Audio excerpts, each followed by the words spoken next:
Méditation du 25 septembre. La loi n'est pas contre la foi. Dans les villes sacerdotales, Éden, Minyamin, Josué, Shemayadou, Amariaou et Shekaniaou étaient placés à ses côtés pour faire fidèlement les distributions à leurs frères, grands et petits, selon leur classe. 2 Chroniques 31, le verset 15. On raconte qu'autrefois, dans un royaume lointain, le monarque a envoyé chercher les jeunes gens prêts à marier dans ses provinces afin de choisir un mari pour sa fille. Les candidats sont arrivés et le roi leur a donné une graine qu'ils devaient planter, arroser et soigner jusqu'à ce qu'elle fasse une belle plante. Celui qui, au bout de 6 mois, apporterait la plus belle fleur au palais serait le futur époux de la princesse et le futur roi du pays. À la fin du délai imparti, tous les jeunes gens ont apporté leurs belles fleurs dans de beaux pots, tous sauf un. L'un d'eux est arrivé avec un pot vide et les autres se sont moqués de lui. Cependant, après avoir vu toutes les fleurs, le roi a appelé le jeune homme au pot vide et l'a présenté comme son gendre. À la stupéfaction générale, le roi a expliqué que les graines distribuées étaient stériles.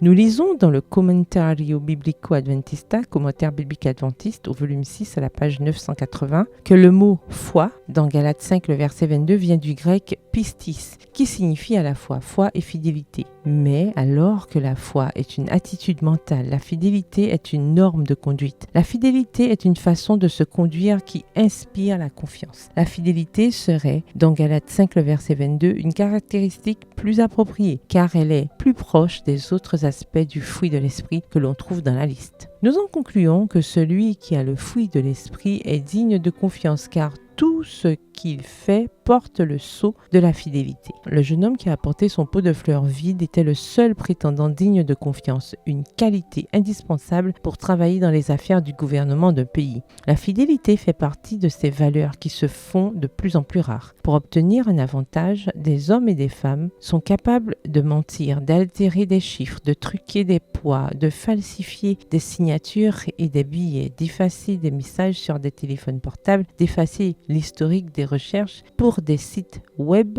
entre autres choses. Les hommes mentionnés dans le passage biblique d'aujourd'hui avaient été choisis pour leur fidélité. Si nous ne sommes pas dignes de confiance ici-bas, n'espérons pas agir avec fidélité dans les affaires du royaume des cieux. Agissons avec fidélité envers Dieu, envers notre prochain et envers nous-mêmes. PS, heureuse de la fidélité. Bonne journée, que l'Éternel vous bénisse.